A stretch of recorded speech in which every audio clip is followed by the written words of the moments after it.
As an archive, you're in quite an unusual position within a business. So not many other parts of a business would expect to have relationships with academic collaborators like we have.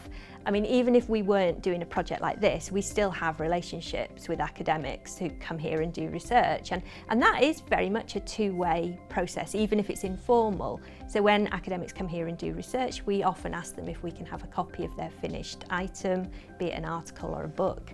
And it's a very informal relationship that I don't think other people in different parts of Barclays would necessarily understand.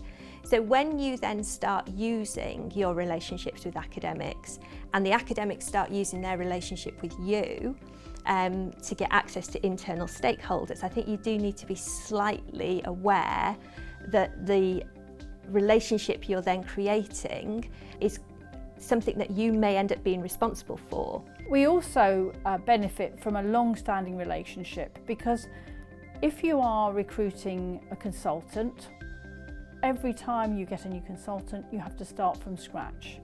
With a long-standing relationship with an academic, by the time you've been working with them for a while, you understand and they understand how the business is run, and they can then contribute much quicker to the business agenda than otherwise they would have done.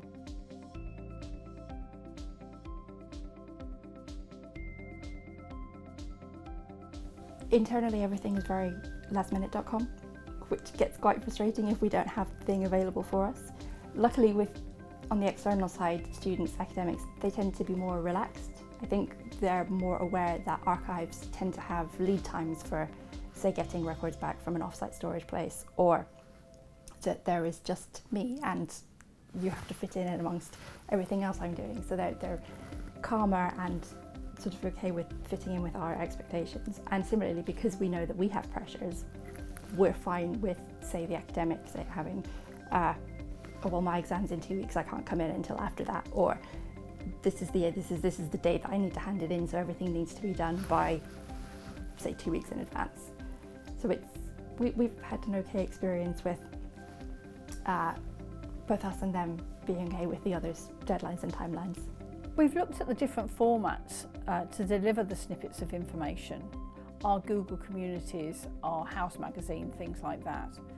We've also picked a long enough topic, a large enough topic, to enable us to take small sections of that and to create small pieces of research which we can drop into the business agenda on a regular basis. We've also been able to do that without being a nuisance to the departments, which is something that's very important. For example, we've even been able to help a department when they came to us wanting an answer to a question, to answer a question in our house magazine. We were able to ask Alex to respond because of the research she'd been doing, which enabled the department to answer the question without having to undertake the research themselves. It was a much quicker, better response than otherwise they would have been able to achieve. And it really ingratiated us almost to the department for enabling that piece of work to be undertaken quickly.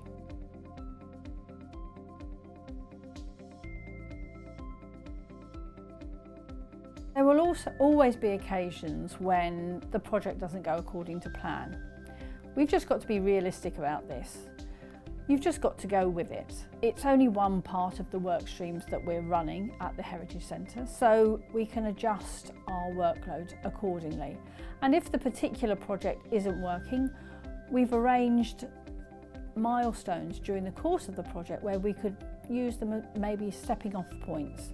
So if for one reason or another the research has to be curtailed, we can draw it to a close and still make use of the information we've gathered during the course of the project to that date. There will obviously be occasions when either the academic moves or somebody within the archive team moves. If they're going to another institution, that would of course cause some problems, but it's not necessarily the end of the project. The academic will have an area of research that they're interested in, and that will probably continue when they move to another organisation. So it's well worth investigating whether that will be the case.